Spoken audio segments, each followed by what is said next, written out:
Can I have an actual answer for best piece of advice someone's given you that you used?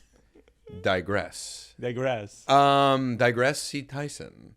Neil Digress see Tyson.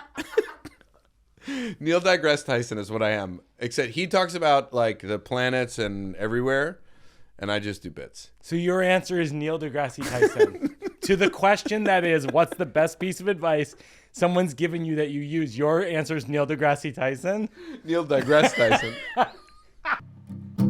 So last week, I invite you to the premiere of The Good Life. Yeah, I don't come. You write back. You don't come. You write back. Here's 2 invitations. On Tuesday, it's for premiere of Adults season premiere, Big Mouth series finale premiere. Yeah. You're at a crossroads. Yeah. Like a perfect crossroads. Yeah. Does it feel like that? I feel like Britney Spears in the film Crossroads. Not like Robert. No, I'm gonna. Anyway, so I feel like Britney Spears in that I'm heading towards a conservatorship. Yeah. I understand that aspect. You know what I mean? I could see you in a conservatorship. I would love to just be. I could imagine it. It would be great to just let someone else take the reins for a while. Someone in their 30s who can balance a checkbook. Yeah, who knows how to get shit done. They can get your meals together for the day. They pack them in a backpack. Send you off with the water bottle that you like. Yes. You know, a bento box full of healthy snacks that are also tasty. And then you pay them $4 million a year. Yeah. And who wants to make medical decisions? Exactly.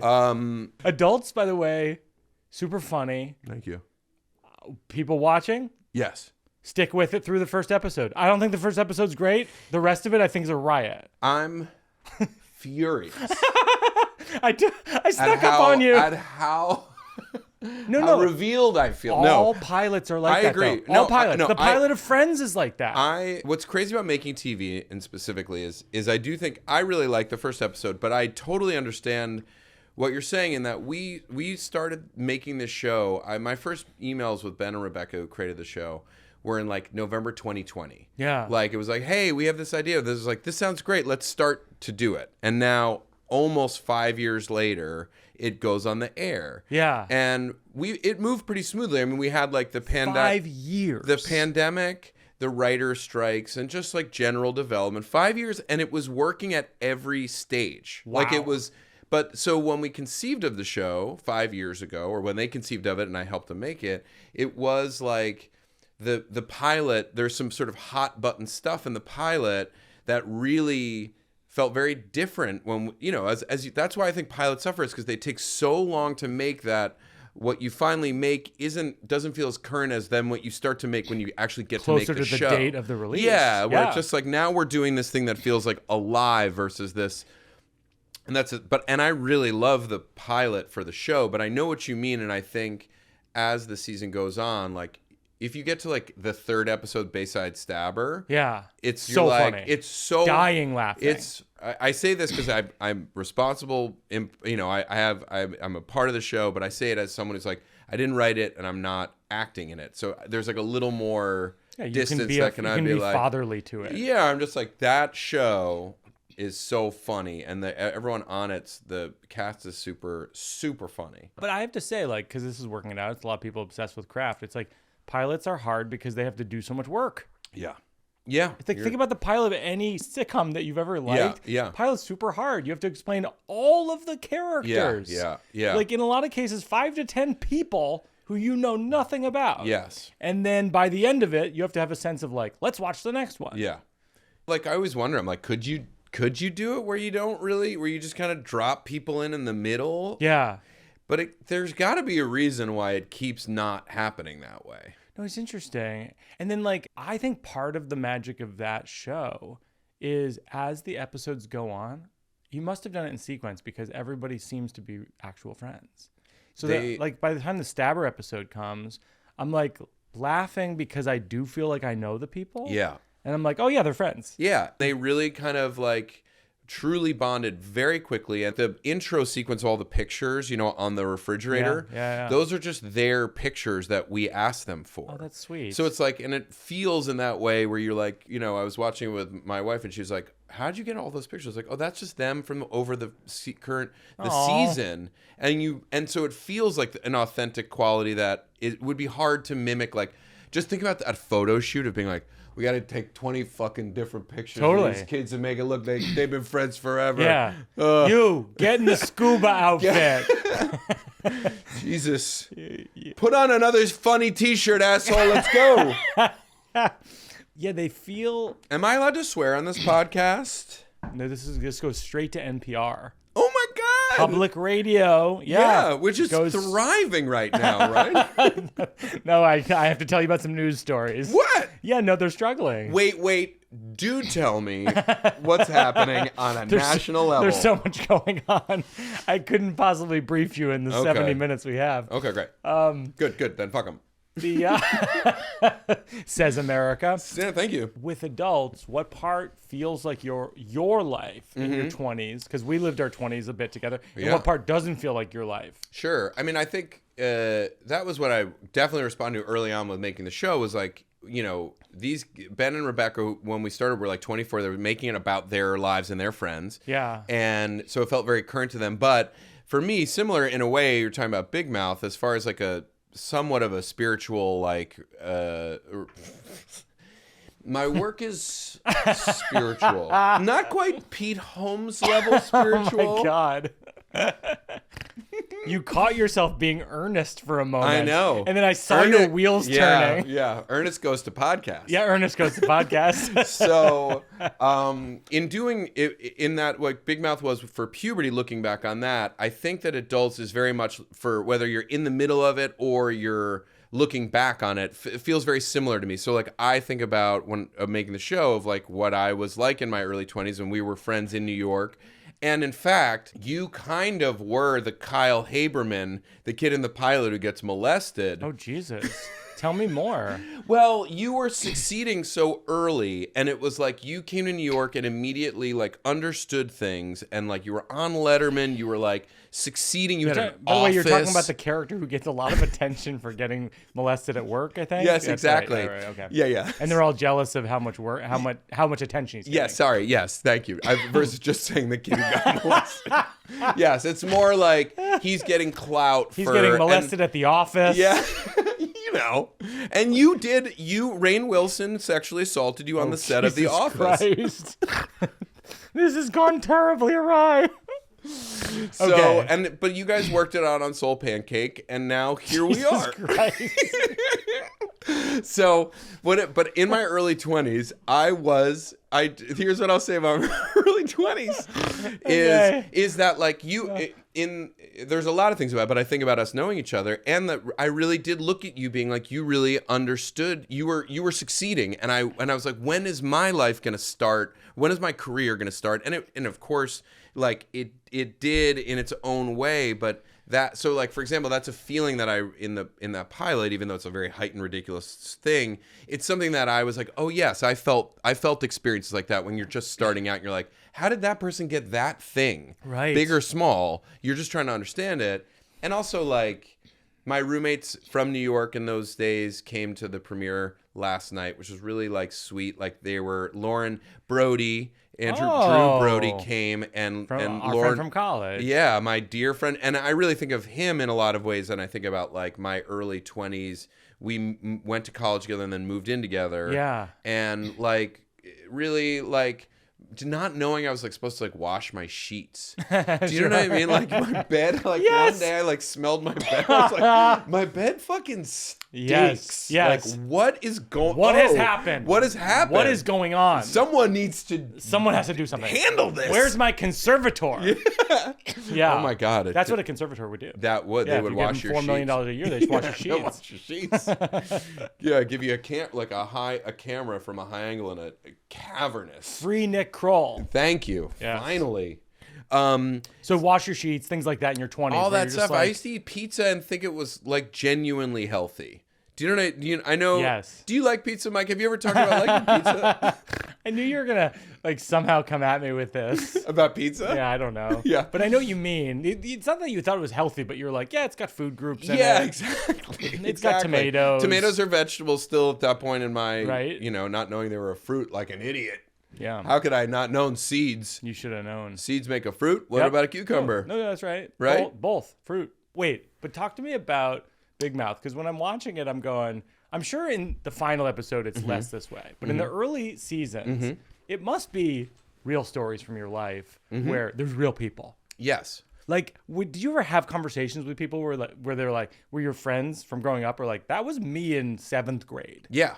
I mean, for sure, early on and throughout, there were things that, like a dear friend of mine from growing up, that Andrew and I grew up with. Yeah. He fucked his pillows. I mean, that's like that's how we got that. That is a unique thing about writers' rooms in Hollywood that before I was in one, I didn't understand. And with Big Mouth is probably wild, which is you bring your own stories.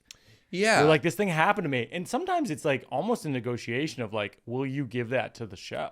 And that's why we have NDAs. We've got, we have all the showrunners always had guns. Lawyers on site. Lawyers in the room. Ready to issue paperwork. Yes. So, that at first I think was tough for the room to create trust.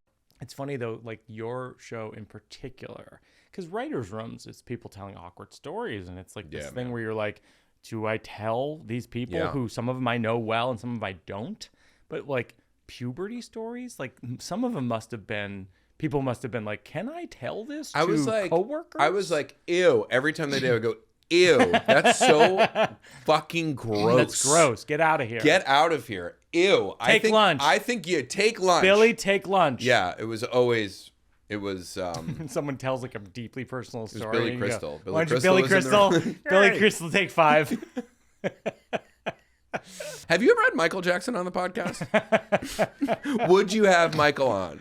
Yeah, if Michael were alive, I would consider having him on. Okay. One of the greatest entertainers of all time. Yeah, okay. Just wanted to know. You just wanted to know? That was like a burning question for you? Maybe it'll be on CNN tomorrow. Birbiglia wants Jackson on the podcast. What if I had Woody? Woody Harrelson? I get Woody Allen up here on the 3rd floor. Talk about joke writing with Woody? Yeah. Nothing else? What if Woody Allen loves this podcast? He listens to it.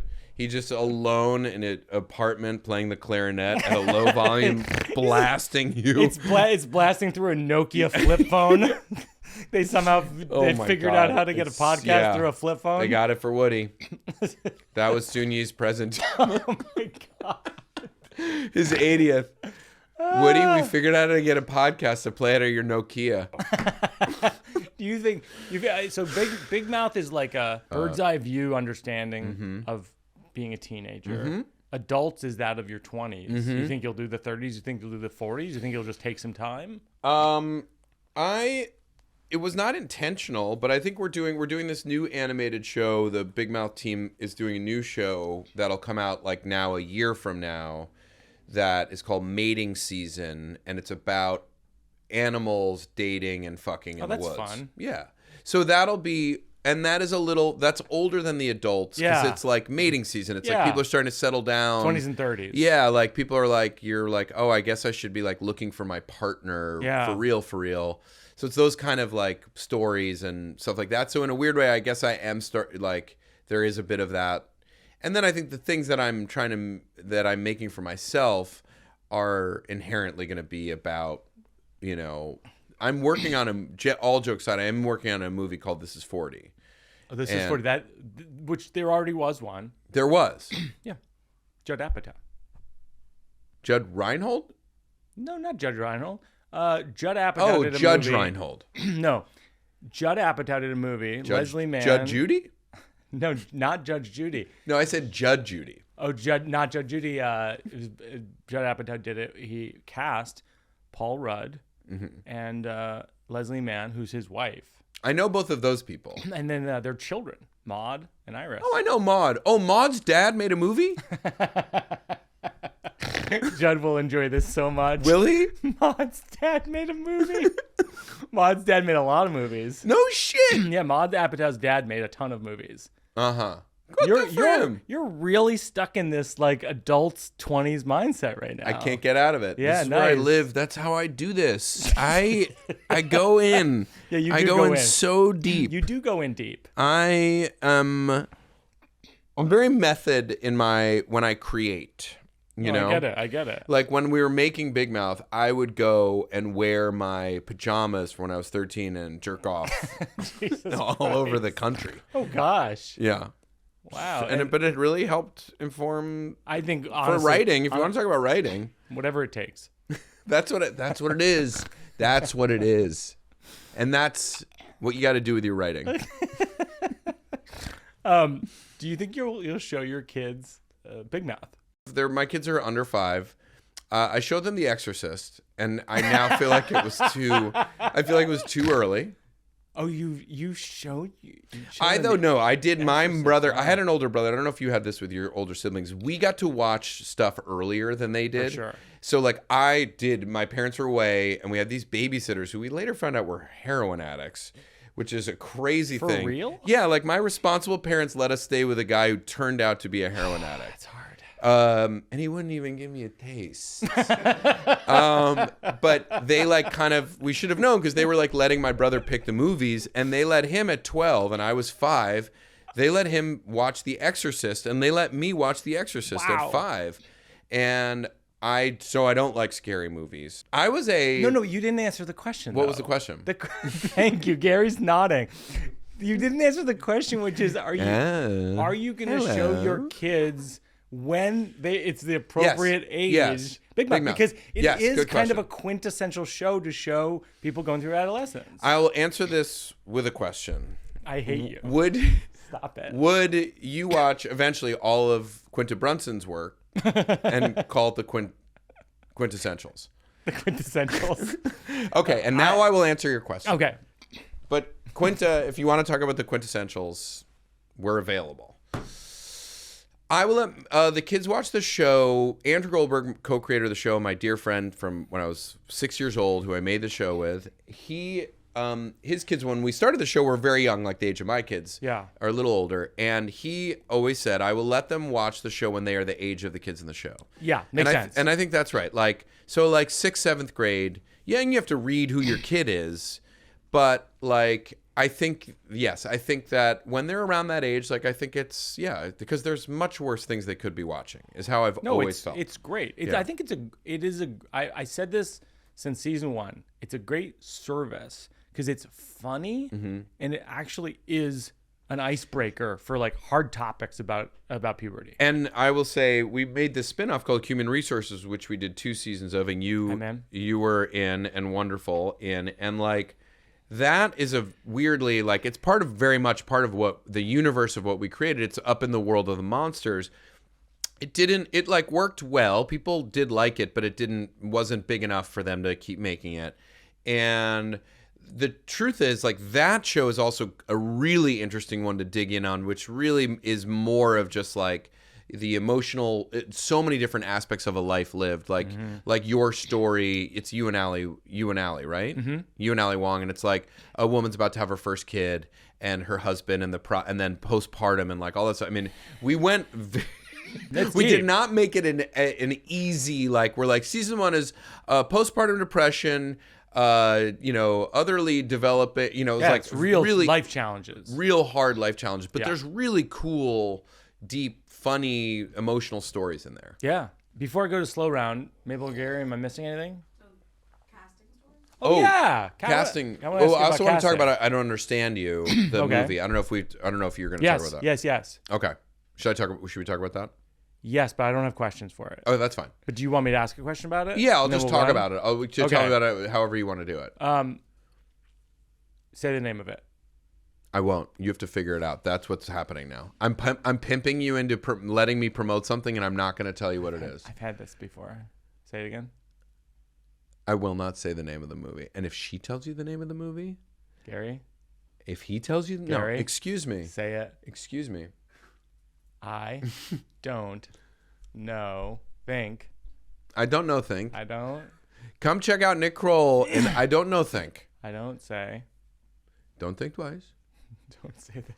Don't say this. This is I hell. don't understand. I don't think twice. I don't. I don't understand thinking I don't twice. get under. I don't understand. I don't understand. You. So I don't understand you. Tell me about the movie. Well, what did you think of it? I didn't see it, but I feel bad now that I didn't see it. What? I feel like you have so many projects. Stop it. You have so many projects. I'll talk about Don't Worry, Darling. Great. Finally. Okay, good. All right, finally. How many, so it's how me. How many things are you in? You're in so many things. I'm in I can talk about this. So this movie, I don't understand you. It's me and Andrew Rannells. We go on we're a couple, 10 years together. We've been trying to adopt a kid. We're going on a vacation to Italy to it's our 10-year anniversary. It's supposed to be this fun trip. And we end up going to this, we're supposed to go to this little restaurant. We get caught in a rainstorm and then shit goes down. Yeah. Halfway through the movie takes a very hard, I think funny, but thriller horror turn. And you feel like you're watching kind of one, a kind of a rom-com with he and I. And then it's just we just start fucking killing people. Oh, wow. And then but it's very farcical. It's in Italy. There's a lot of miscommunication. It's a classic kind of farce miscommunication. And then we just start killing everybody.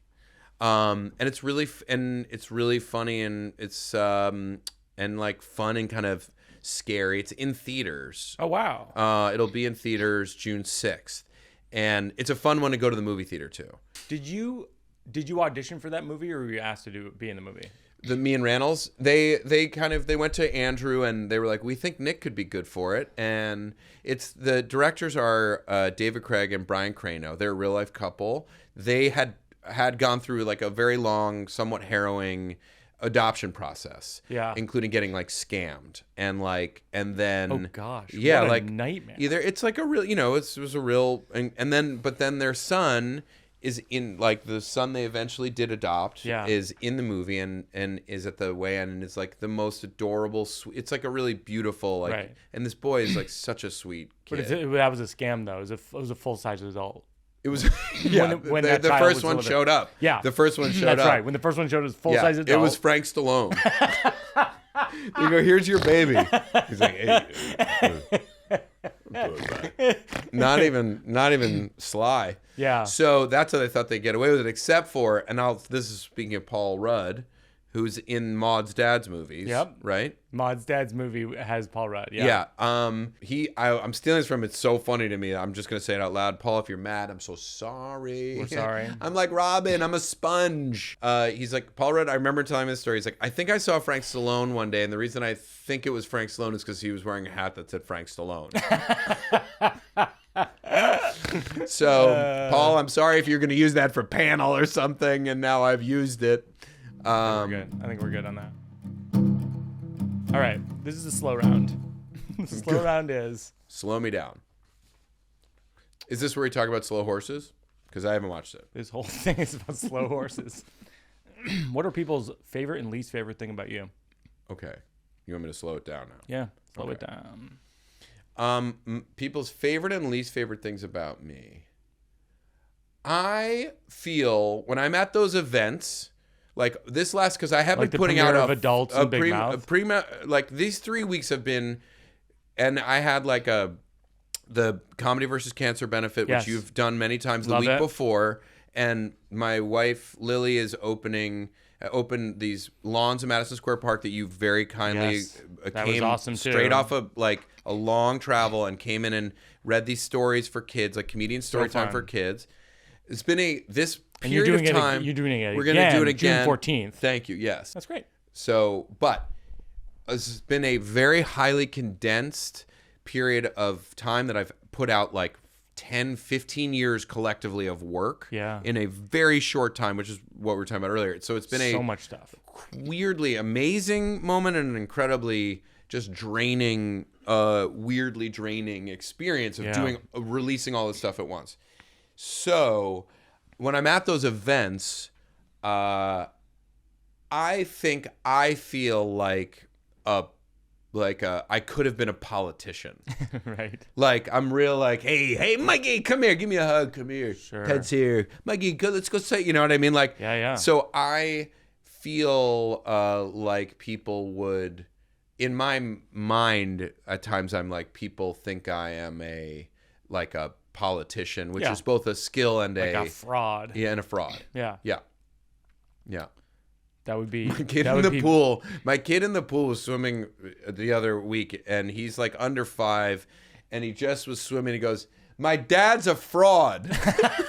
Is this for real? Yeah. My dad's a fraud. My dad's a fraud, and I was like, "Man, this kid gets it. He ain't wrong. He ain't wrong." Which part is wrong? Yeah. But what's people's favorite thing about you?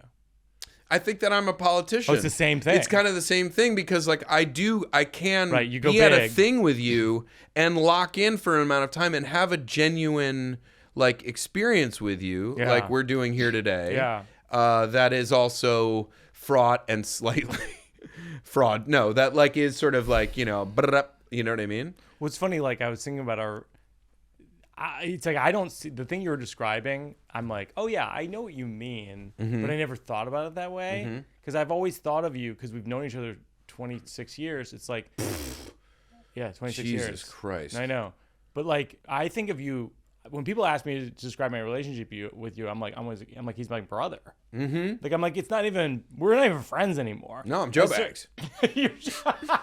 You're Joey Bag of Donuts Part 2. Yeah, I take everything out of a green room.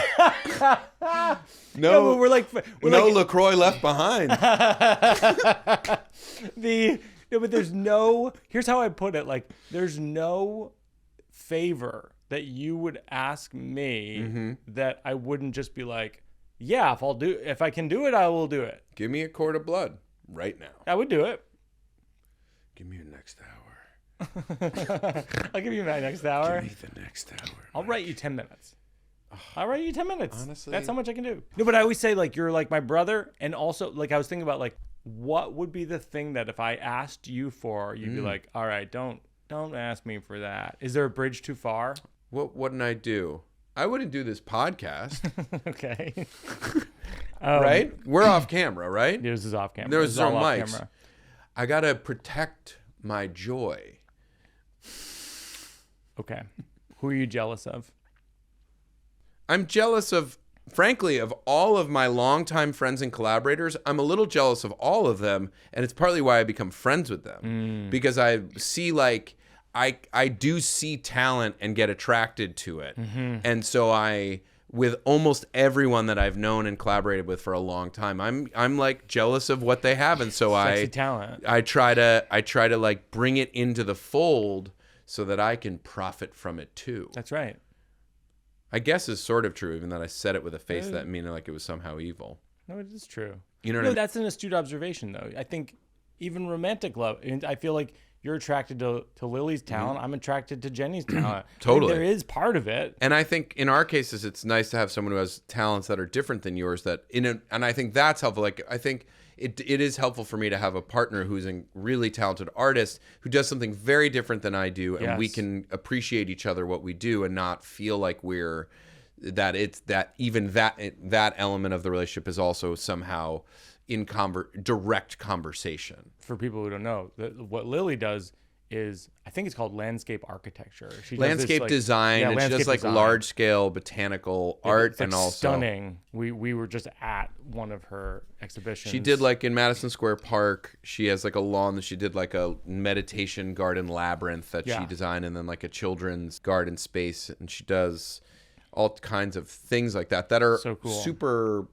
And it's fun to talk to. It's fun to talk to her about what she does, and I definitely talk to her about what I do. And she was and is like a real comedy fan. Like she was a real fan of yours before we met, and then I lifted the veil about how everything works, like the magic trick of it all.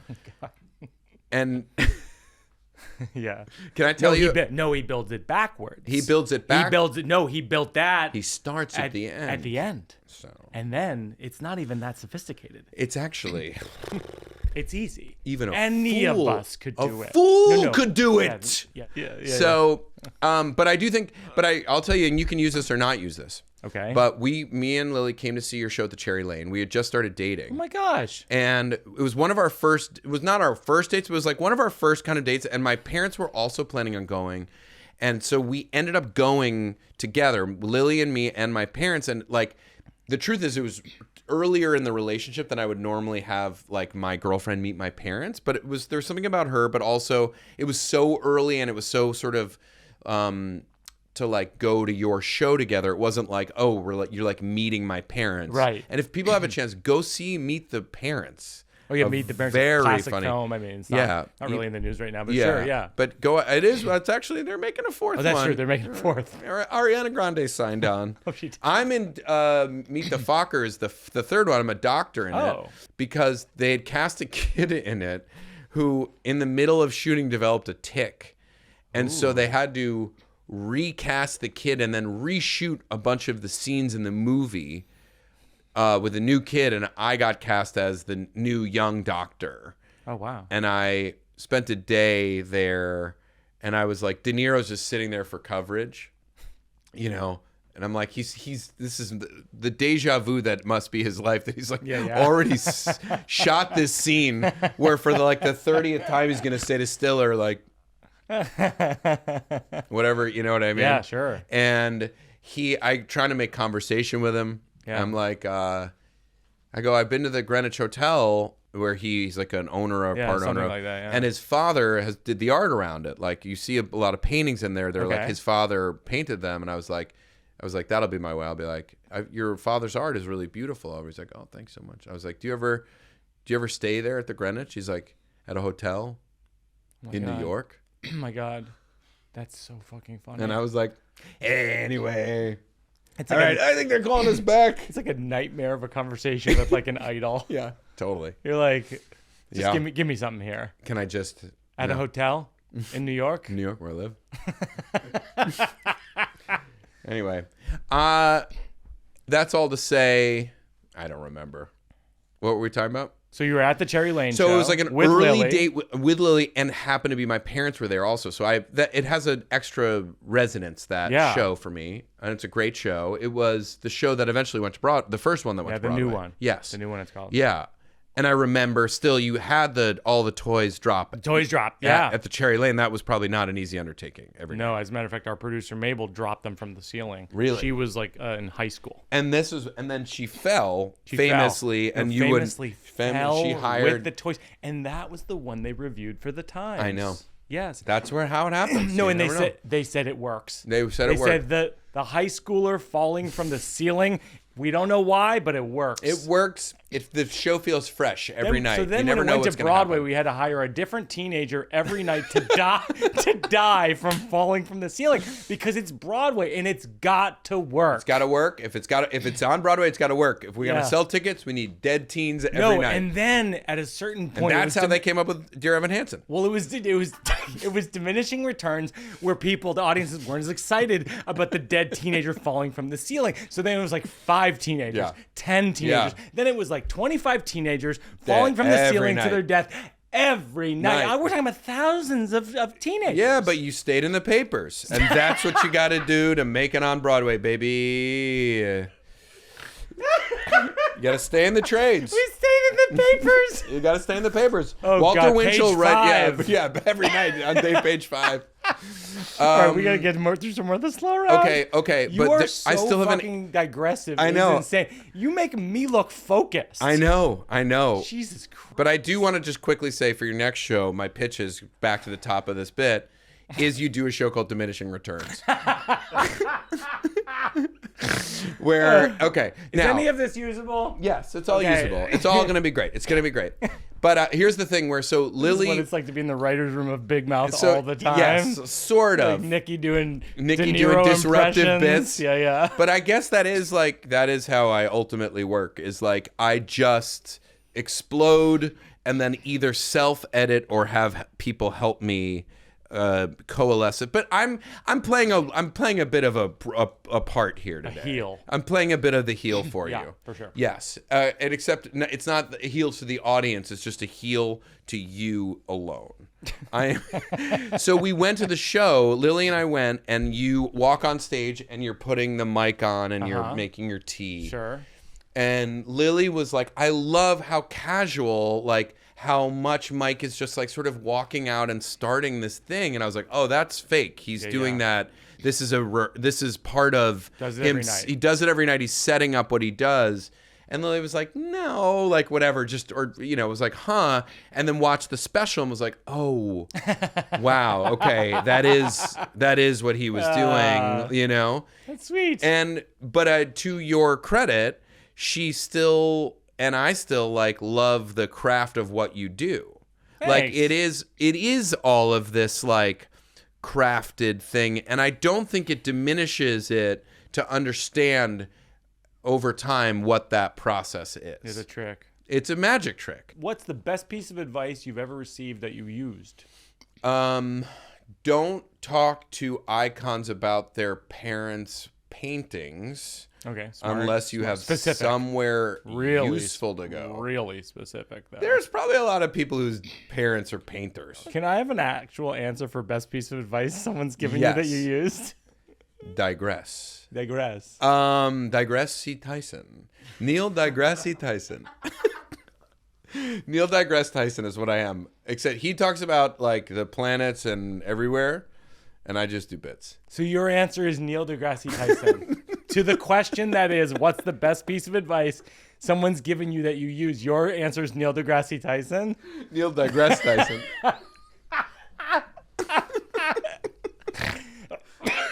Best piece of advice I got. Get the fuck out of my office. You know what it is? Get the fuck out of my office. I would love to, but I gotta take a shower before I leave. So the best piece of advice I wasn't even part of, but I remember in the early 2000s there was that show Iconoclasts on like that. Sundance. Beautiful show. And it was like that series is unbelievable. I remember Chappelle and Maya Angelou. Yeah. Well, was so one of that's them. So it's like people, icons interviewing each other. Yes. In that interview, there's a piece of advice that Chappelle was talking to Maya Angelou about, like getting criticized or like critics, and she's like, if you don't pick up the compliments, then you don't have to pick up the critiques either. That's right. In some, it was some version of that. Or if you take one, you have to take the other. Yes. Yeah. And I've heard that before. I think it's super smart. Yeah, if you do what we do, which is like you have to figure out how to make your art and like let it be what it is. And if you start to get too obsessed with how people are like complimenting it or critiquing it, it just is like an exhausting endeavor. So you really have to be able to figure out a way to sort of, what I've tried to do over time is find joy in the making of the thing, because the final outcome of it is a bit, even if you can control it, is out of your control. You know who said that? Who? Neil Digression Tyson. Neil Digression Tyson is probably better. Neil Digression Tyson is a good character for the Kroll show. Oh my God. Let's get it going. Oh God. Paramount, give me a call. Everything good over there? You have a joke that I thought was really funny, and then I was like, oh, I basically had written the same joke in another way. I saw you at Largo do the thing about how the phrase 100% never means 100%. Yeah. Oh no! Is that your? I want to talk about 100. I think I want to talk about 100% a lot, but that's a funny. The way you phrase that is actually a very smart. Wait, what's your phrasing of it? I'm like, we're talking about 100%. We're saying it too much. It's everywhere. It's too much. And then I wish we could use actual percentages for things. Oh, that's funny. Do you know what I mean? Oh, yeah. So, but the way you just phrase it, wait, how did you just phrase it? I just said the phrase 100% never refer. When people say 100%, it's never 100%. Yes, that's And then I wrote it on tag, which is no kidding almost never involves kidding or ambiguity about kidding. That's funny. Yeah. No, I'm no kidding. No kidding. No kidding. No kidding. 100%. 100%. Oh my God. No, I'm not kidding. I'm not kidding. I know. 100%. You are beautiful. 100%. Never means you're beautiful. Yes. Never means you're beautiful. Beautiful never means you're beautiful. It's always just like, oh my God, here's you a joke. Are beautiful. Oh my God, 100%. It's like what you 100%. No kidding. I'm no kidding. You are beautiful. No, you're stunning. 100%. Where's that coat from? Heaven? Oh my God. Jesus Christ, where did you get that? I got it from Jesus Christ. Wait, You know who's the savior? Jesus Christ, 100%. Oh my God, 100%. But if you once Lord you and start Savior, though. Lord and Taylor. All right, this is the next thing I wrote down. In Rome, last year we went to Rome, back to Rome. Mm-hmm. My daughter noticed a billboard for sunscreen, and it had all this graffiti on it where it was like a person, and then it was like graffiti of like dicks on their face. Sure. And she's like, "What's that?" And I was like, "It's a wand."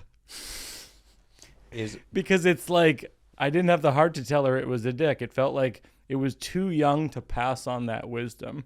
And then I just wrote this. It's notebook stuff, but I wrote down dick graffiti is the ultimate heckle. It's like, nice try with that drawing. You know, it might help. Dicks. Has she seen Harry Potter yet? I think we saw one of them. Because it'd be funny if she sees the Harry Potter and she sees the wand in that. That's funny. Calling it back to the Harry Potter movie, I think is funny. You know what I mean? She's like, Dad, I just watched Harry Potter and they're all waving dicks around. Right. Or something like the yeah, wand. Like she now interprets a wand to be a. Yeah, I like that. I was in Rome. I've been trying to write. I guess I'm just gonna do it. You know, do you have that? I'm trying to understand how to work it out, Mike. Yeah. No, I know. Because it's like, how do you work on what the joke is? You don't mind showing the process. And No. I'll do that on stage, but somehow my weird thing becomes like, well, now what is this? You know what I mean? Like I get stuck in the like, what is the working it out? Am I going to work it out here? You're like a quintessential example, and I've talked about this on this podcast before. You're a quintessential example of there's people like me who like do this. I type out everything. I write in notebooks, and then over time I just hone the words. You're a person where you're like, you have an idea. Yeah. And you go on stage at Largo or wherever it is, and you just riff on it, and it fucking crushes, and then you figure it out. And it's just a different process. Or it doesn't crush, and I then figure out what works or what doesn't, and abandon the stuff that sometimes I should. I will get lazy, though, and improvise something, and then come back to the improv and I'm going to pitch it now for myself, my new show, Diminishing Returns. So I'm taking the show back. I hope that's okay, Mike. Diminishing Returns. I realize that is what my show is. But I will slowly. But part of me is like, this is how I should do it. Is like this is just like record it all, and then the good stuff sticks. Yeah. Do you know what I mean? Do you have new bits you're working on right now that are kind of formed or half formed? Well, I'm like talking about being in Rome because we made this movie in Rome. Yeah. And like, so I've been talking about Italy in general, and like, I don't think it's that fucking cool. Like, I think Italy's like fine. Yeah. Like I'm sort of like everybody loves Italian food, you know who else makes good Italian food? Fucking everybody. Everybody. It's the easiest. It's the easiest food to make good. Yes. You know who makes good Italian food? Everybody. Yeah. That's a great line. So I've been thinking about Rome because I feel like Rome, and we shot this movie there. It was a month of night shoots. It's like the movie all takes place basically like one crazy rainy, muddy night and murder. There's like, so I'm like wet. We were shooting like an hour outside of Rome. It was like a somewhat actually not at all what we had imagined. Like when I signed on to do the movie, I was like, I'm going to go make a movie in Rome. Right. Anyway, so the time I had in Rome was somewhat limited, and I really was like, I kept feeling like Rome is like a class trip to Washington, D.C. It's like not that, you know what I mean? Like, right. It's not what you'd hoped. It's just like a bunch of buildings made by monsters years ago. That's funny. You know, like, I always thought that when I was in Rome last year, where you see these statues of people. Yeah. And it's like, like in real life, there's like big statues, but that they were just like these tough guys in Jersey. Like, hey, get the fuck out of here. Yeah. Hey, make a statue of me. Yeah, I had the same feeling in Rome, which is like, if you had a statue of you, you were probably a fucking monster. Oh, absolutely. Like a truly terrible person. Especially if you commissioned it. Of course. Because some of them did. Oh, all the time. Commissioned their own fucking statues. That's why I only let the fans make my stuff. Oh, I only let the fans make the statues. Yeah. If you're a really hardcore fan, you can make a statue of me. But like the new fans, if you've only seen one of the specials, if you only seen one of them, don't get near me with those statues. Don't get even close to me with those stupid statues you're making. That's great though. Yeah. I love that. Yeah, Have you I been don't- doing it on stage? I've been doing it on stage, and it was all sort of like towards like now the press for this movie. And then Right. I'm like, oh, do I hold on to it? Do I keep doing it? You know? But it's a funny thing. What I found unrelatable about it, when I do it in New York and LA, it's an easier joke to do because I would set up being like, oh, it's summertime. You don't worry, you're not going to be jealous of your friends who are in Italy this summer. And like it works in New York and LA where like privileged assholes have friends who go to Italy. Right. And you're like looking at them on Instagram, but it's not necessarily the most relatable joke to do around the country. Yeah. Where people are like, none of my friends are going to fucking Italy this summer. Totally. Yeah. And this will be my last bit. I was in this college town recently, and there was this like, this like bro dude hanging out with 3 girls on a stoop, and this other guy walked by with like a quirky hat, and the frat bro just goes, "Fire beanie, bro," and the college kid just shrunk, and I feel like we've spent so much time as a culture obsessing about how college kids are so different from when we were in college. And actually, I think they're exactly the same. I think bullies are just generic bullies through time. Because I could see the college kid just shrink. And I wanted to say to him, hey, you're going to win in life. Don't worry about it. But then I realized that if I said that to him, he would look at me and he would think that's what winning looks like. and he's not wrong. Yeah. Fire beanie, bro. Fire beanie, bro. It's the beginning of something. Yes. I think that's... Do you feel like you got bullied in college? In college, no. In high school. You it got was bullied in rough. high school, Ninth yeah. grade was tough. Yeah. When I was in high school, there was a bully named George. And he used to walk up to me and he'd go, "Hey, Mike, this is you." And then he'd walk at a 45-degree angle. And that was the whole impression. And everyone would laugh. That's a pretty funny impression. That's the thing is, the bullies might peak in high school, but if they've got it, Right, if they've got it. then they've got it, and they become like Donald Trump. Right. You know what I Or mean? Hollywood producers. Yeah. Yeah. Do you like Hollywood producers? I love them.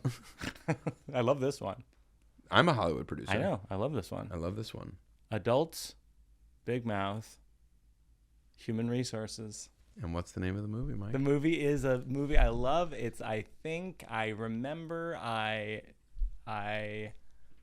see, I understand you. I understand you. I don't understand you. I don't understand you. I don't understand you. I don't understand you, Mike. The last thing we do on the show is called Working Out for a Cause. And we give to a nonprofit. I think there's 2 that come to mind. The Gardens that we just did the event for, or the cancer organization that we've done the benefit for and does amazing work. I've actually talked to backstage at those events to the scientists and doctors, and they're it's incredible. crazy. Yeah. Is it Sloan Kettering? It's Memorial Sloan Kettering. Yes. And it's the show we do every year, and we're starting to do other stuff called Comedy versus Cancer. Yes. And it's amazing. Memorial Sloan Kettering is one of the foremost cancer hospitals and research centers in the world, and we're specifically focused on like blood cancer research, and so like a lot of stuff that's now moving away from like chemotherapy to other treatments that are finding tremendous success. So it's amazing talking to the doctors every year, and also having people who came through MSK and have survived and are now in remission, and it's really cool. And it's also very important at this particular moment in history when science research is being cut back by the government to support places, I think, like Sloan Kettering, because they do amazing work. However, let's talk about NPR, PBS. Let's cut that funding. Jeez.